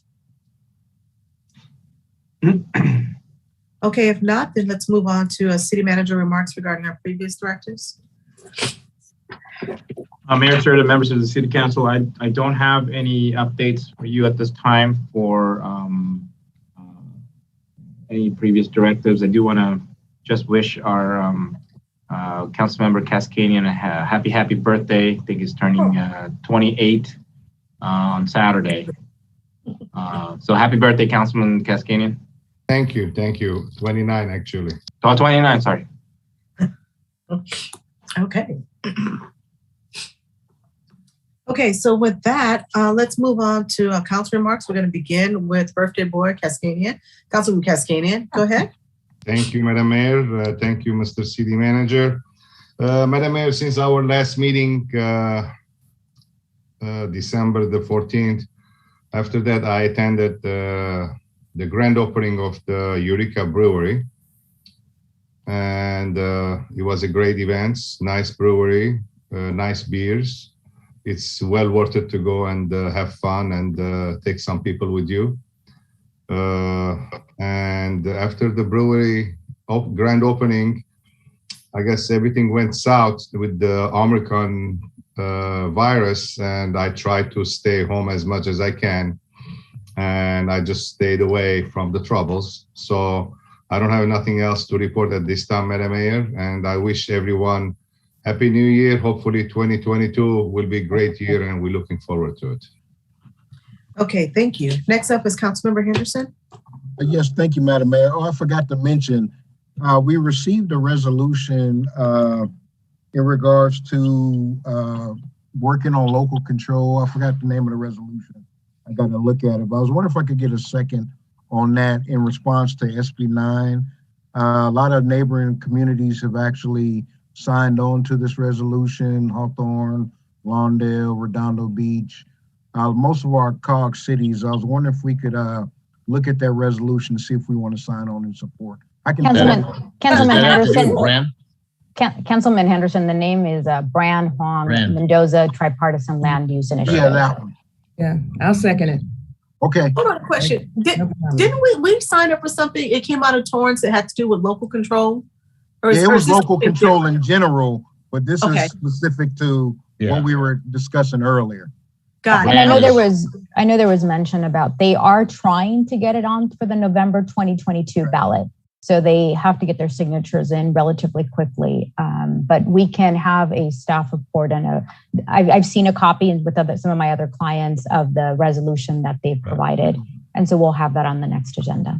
Check with the COG too, because we're on top of that one.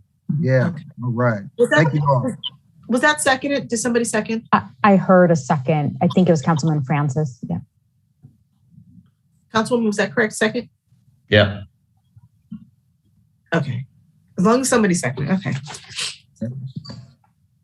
Okay. Councilman Henderson, you're up. Thank you, Madam Mayor. Like Councilman Cascanian said, I went to the Eureka Brewery grand opening, so we love when our businesses open in the community. Had a few SCAG meetings and my LA BizFed meetings. I got reelected to co-chair for responsible governance as part of LA BizFed. So I'm looking forward to leading that charge. And as the councilman said, with the Omicron variant kind of flaring up, I elected to not really go a lot of places and just kind of stay safe and enjoy my boosted status, if you can believe that. So that ends my report, Madam Mayor. Happy New Year to all. It's good to see everybody back. I did get some rest, so watch out. Okay, thank you. Next up is Councilmember Francis. Okay, well, since our last meeting, I was also at the Eureka Brewery grand opening. And also for our holiday home decorating contest, we visited the homes and of our 6 commissions and of course made a decision as you saw in the presentation. And just wanted to remind everybody to save the date, February 26th, for the next, the 39th annual Dr. Martin Luther King Jr. Commemorative Parade and celebration in conjunction with our Black History Month program, Afternoon in the Park at Raleigh Park. That's February 26th. And also for those homeowners that didn't get a chance to participate, submit for our holiday home decorating contest. It is coming around again. It's not too early to start planning. So we'd like to see more submissions. And I take a look at the numbers from the Public Health Department in terms of our COVID updates. City of Gardena is doing pretty well. And in comparison to other cities, we're not doing, we're making progress. And I just want to encourage everybody to continue doing what we're doing.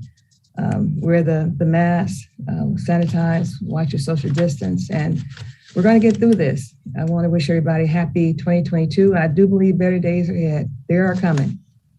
So just don't be discouraged. We'll get there. Thank you.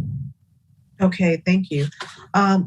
For myself, I attended through via Zoom my monthly CCGA meeting, as well as my sanitation meeting. Love doing that through Zoom. Also, I also attended the Eureka Brewing Company, their grand opening. Just want to once again congratulate them on opening up in our city. I also attended the Jolly Trolley event that was put on. It was co-sponsored by Parks and Rec as well as the PD, and I think it was just wonderful, just that collaboration together. Where just the event was just awesome. Even though it was raining, it was pouring raining out there. Kids were still out there. And I was just so amazed just to see they were just determined just to be there. So I want to thank our staff for just being out there in raincoats and umbrellas and tents and just making it happen. So it was a really good event. Also, I attended the GPOA's Target toy giveaway, another wonderful event. I was so happy just to see all the kids who were just so appreciative of the toys that they received. It was Shop with a Cop. The officers, once the kids got their gift card, they went shopping with the officer and picked out toys. And a lot of these kids, they weren't just picking out a toy for themselves, but they were picking one out for their younger brother or sister. And I just thought it was just so cute. And in several situations, as they got to the register, if they exceeded the amount of the gift card, I saw several officers go into their own pocket and say, you know what, I'm going to take care of this. So I just want to thank you guys for just those little extra things like that you did. And even afterwards, I saw some pictures where kids were just so thankful. They were just sitting there hugging the officer. And at the end of the day, that's what community policing is all about.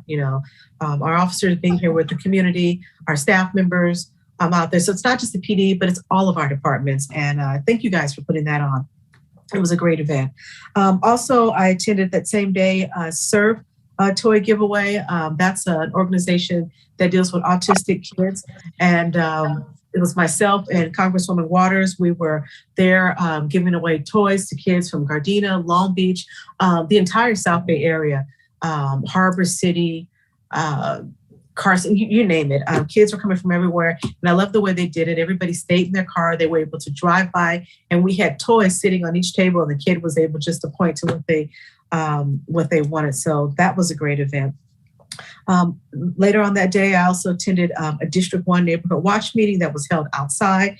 We were all masked up, but that was another great event to attend. And then that following Sunday, I attended the Elks annual holiday Stuff a Stocking event where we had tables throughout the parking lot and people drove by, stayed in their car, and they also were able to pick what toy they wanted and stuff their stocking with it. So I just want to thank the Elks for doing an awesome job with that.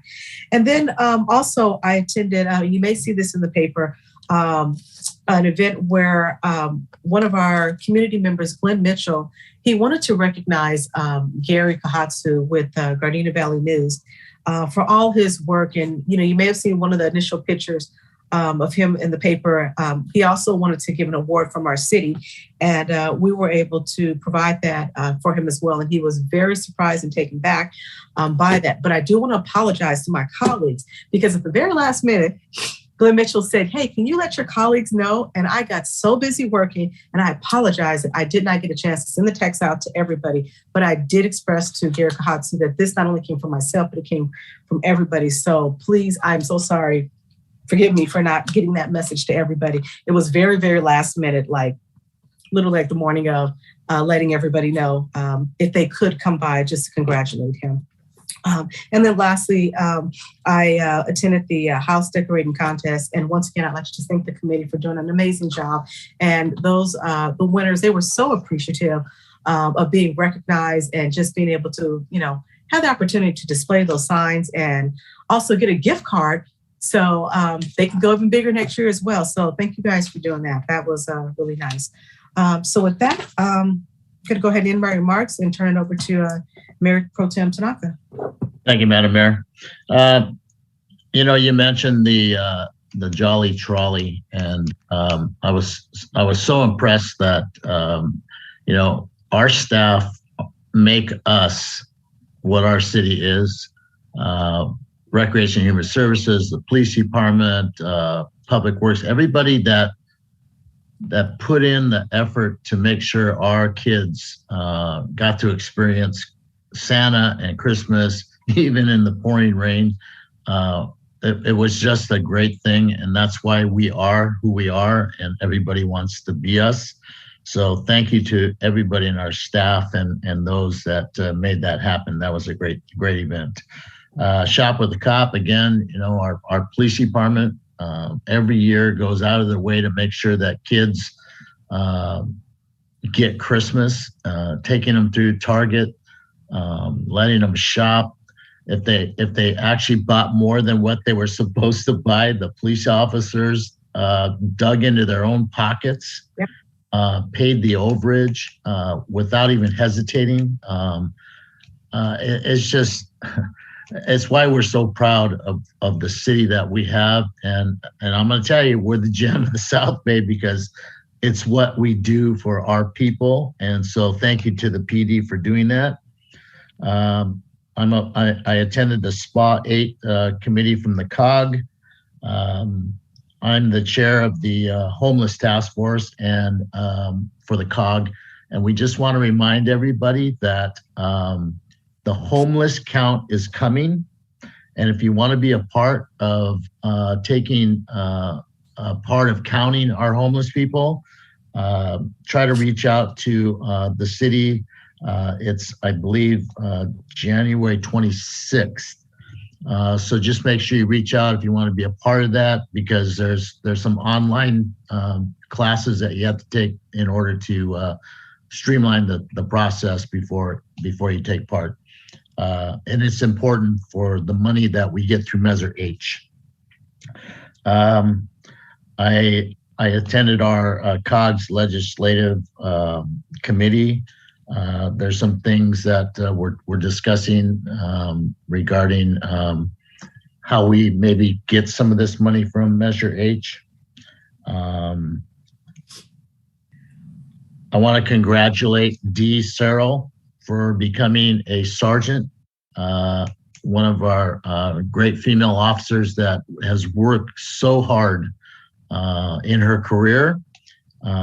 Congratulations on becoming a sergeant. It's been a long time coming that we've had a woman come in and take in leadership. And so I wish you well, and I know you will lead with distinction.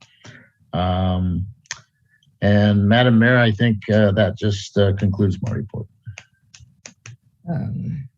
If I may, Madam Mayor, I just want to mention one more thing, if you don't mind. Go ahead. When I was also at the Target toy giveaway hosted by the Gardena Police Department, and it was a wonderful day. And I really do appreciate what they did for our children, because a lot of families are really struggling because of this pandemic. And also want to make mention that the Gardena Valley Chamber of Commerce also had a toy giveaway, and I attended that as well. So thank you so much. Okay, thank you. Our city is very generous and have been very helpful during this holiday season, and I appreciate that about us. Correct. Now, I apologize, my phone went dead for a second. Councilmember Tanaka, Mayor Pro Tem Tanaka, you finished, correct? Yes, ma'am. Thank you. Okay, thank you. Okay, so I'm going to move on to announcements. I don't have any flyers in front of me, but I just want to remind everybody, the homeless count, if you'd like to participate, January 26th, and I'm assuming that's probably on our social media page. Either it's going to be Gardena City Hall or probably Gardena Events. I'm sure it'll have more information there. Also, it was mentioned about the Dr. Martin Luther King Parade and events that are going on for that day that will be postponed till February the 26th. But as we're approaching Monday, which is officially Martin Luther King's birthday, I just hope that everybody takes a moment to think about, what that really means as far as what Dr. King, what he stood for, and don't just look at it as a day off, but just take some time just to reflect on that. That's just my little bit of words of wisdom here. So I'm going to move on here to adjournments here. Tonight, we're going to adjourn in memory of my very good friend, Miss Bernice Elizabeth Fuller. She was 97 years of age. Ms. Fuller was born on November 30th, 1924 in Baton Rouge, Louisiana. She worked for LA County for over 31 years as a nursing assistant, and she moved to Gardena in 1970 and was a Gardena resident for over 51 years. Also, I want to adjourn, in memory of Kirk Anthony Lyons. He was the beloved son of longtime Gardena resident Dorothy Garrison. We also want to adjourn in memory of James Allen, who was 62 years of age. James moved to Gardena during his junior high school years. He was inspired by his music teacher, Mr. Spencer, to join the school band, where he played the drums and participated in school talent shows. He attended Gardena High School, where his interest in music continued to grow, and he expanded his musical talents. He received a Platinum Award for his participation on Stevie's 1984 The Woman in Red album. His musical career granted him the privilege and opportunity to travel all over the world to work with several music artists such as Patrice Rushen, Mark Anthony, Jennifer Lopez, Paul Jackson Jr., The Busboys, Black Eyed Peas, Tina Marie, Kenny Loggins, Brandy, LL Cool J, Bobby Womack, Michael Jackson, just to name a few. He was respected and loved within the music industry and will always be remembered for his natural musical talent. I also have one more adjournment here, if you'll bear with me here for a second. We're also going to adjourn in memory of LA County firefighter Jonathan John Flagler, who was 41 years old.